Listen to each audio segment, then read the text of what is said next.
Assalamualaikum warahmatullahi wabarakatuh. Ketemu lagi dengan Kak Furkan di channel Arif Furkan. Pada kali ini Kak Furkan kembali berbagi informasi terbaru ya seputar P3K 2024 yang sudah memasuki tahap 2 ya Bapak Ibu ya. Dan untuk tahap satu sudah mulai tes, jadi untuk teman-teman yang tahap 2 bisa persiapan dari sekarang ya kan. Sesuai dengan kisi-kisi ya belajarnya Bapak Ibu ya. Oke, jangan lupa.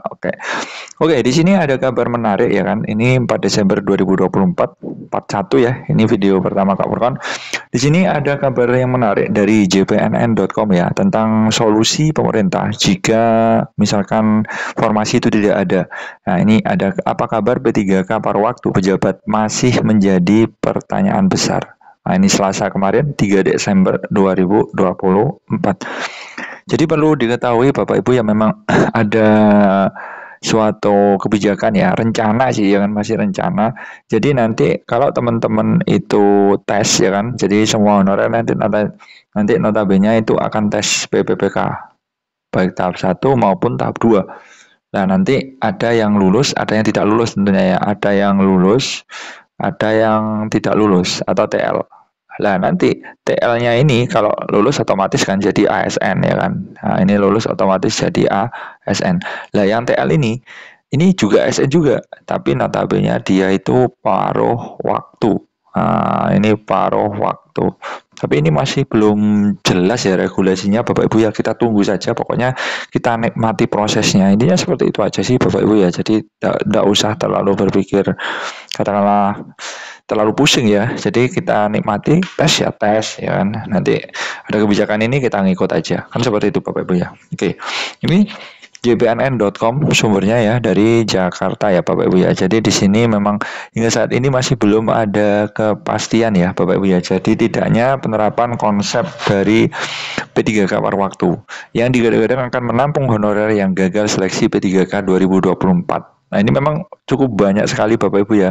Mungkin kuota akan tidak terpenuhi sedangkan posisinya ini diwajibkan untuk tuntas ya kan di tahun ini, di tahun 2024 ini. Jadi solusinya itu ya itu tadi dijadikan P3K paruh waktu. Seperti itu. Oke, kemudian padahal ketentuan tersebut sudah tercantum di 3 Kemenpan RB yang mengatur mekanisme seleksi P3K. Yakni apa aja? Yang pertama, itu adalah Kemenpan RB nomor 347 garing 2024 tentang mekanisme seleksi P3K tahun 2024. Kemudian yang kedua itu juga tentang Kemenpan RB nomor 348 tentang mekanisme seleksi P3K untuk jabatan fungsional guru di instansi daerah. Dan yang terakhir itu adalah Kemenpan RB nomor 349 tentang mekanisme seleksi P3K untuk jabatan fungsional kesehatan. Nah, seperti ini. Seperti yang diketahui Bapak Ibu, ya, 3 Kemenpan ini menggunakan kalimat yang sama ya kan, yakni dalam hal yang telah mengikuti seluruh tahapan seleksi PPPK namun tidak dapat mengisi lawan kebutuhan dapat dipertimbangkan menjadi P3K paruh waktu. Nah, ini sudah jelas Bapak Ibu ya. Jadi nanti andaikan saja teman-teman itu gagal lolos atau intinya tidak ada formasi ya kan, tidak ada formasi itu tetap tenang Bapak Ibu ya. Jadi tetap dialihkan ke P3K, coba P3K-nya paruh waktu. Seperti itu. Nanti kalau sudah ada formasi kemungkinan bisa di fullkan ya atau di full time kan ya kan, full time atau penuh waktu. Nah, ini kita tunggu saja Bapak Ibu ya kebijakan-kebijakan pemerintah yang tentunya bisa menguntungkan oleh semua honorer yang ada di Indonesia tentunya Bapak Ibu ya. Oke. Nah, di sini Bapak Ibu bisa perhatikan poin berikutnya. Di ketiga Kemenpan RB ini mengatur bahwa pengangkatan honorer ini menjadi PPK part-time atau P3K paruh waktu. Ini diusulkan langsung ya oleh pejabat pembina kepegawaian kepada para menteri. Nah, tapi di sini yang menjadi pertanyaan ya satu ya tentang anggaran anggarannya itu gimana? Anggaran untuk gaji P3K paruh waktu karena ini per daerahnya itu kan beda Bapak Ibu ya. Ini yang gaji pusat atau gimana? Sebenarnya tidak mungkin ya. Tadi masih daerah ya kan, daerah bisa provinsi, bisa kabupaten ya nanti.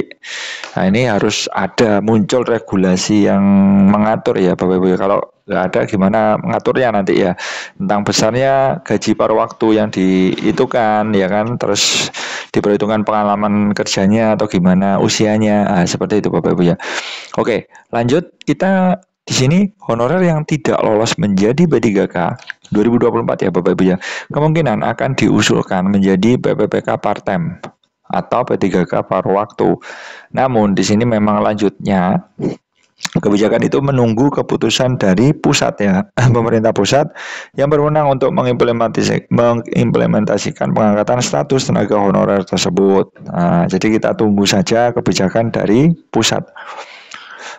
Kemungkinan konsep paruh waktu ada atau tidak masih menjadi pertanyaan besar menyangkut kualifikasi, kata Bapak Nurdeniana ini kepada wartawan di Garut Senin 2 Desember kemarin. Nah, ini jadi memang kita tunggu saja Bapak Ibu ya, untuk regulasinya memang belum ada. Nah, jadi regulasi atau suratnya itu memang belum ada untuk yang mengatur P3K yang part-time ya kan. Jadi kita tunggu saja. Ini nanti kalau sudah keluar nanti kita bahas juga ya Bapak Ibu. Jadi dalam waktu dekat insya Allah keluar ya, karena ini sudah Desember Bapak Ibu ya, seperti itu. Oke, selanjutnya Bapak Ibu bisa perhatikan pada kesempatan yang sama. Nah, ini Bapak Ibu ya, pada kesempatan yang sama dia menyebutkan juga sebanyak 6.000 tenaga honorer di lingkungan pemerintah Garut. Nah, ini untuk Garut saja 6.000 ya, Jawa Barat. Lulus tahapan administrasi selain P3K tahap 1 memperebutkan 1.600 formasi. Nah, ini tentunya honorernya pasti lebih banyak ya Bapak Ibu ya. Jadi ini memang menjadi pertimbangan khusus ya untuk regulasi part-time ini memang sangat diperlukan.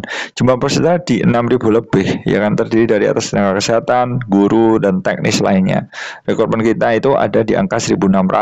Nah, kata Bapak Nurdeniana. Ya, semoga saja terrealisasi ya Bapak Ibu ya, untuk solusi ya kan penuntasan tenaga honorer. Gimana kalau dia tidak lulus itu dinyatakan atau diarahkan ke P3K part-time. Oke, seperti itu dulu informasi dari Kak Furkon ya Bapak Ibu ya. Semoga bermanfaat. Intinya tetap semangat. Selamat semangat terus dari Kak Furkon. Wassalamualaikum warahmatullahi wabarakatuh.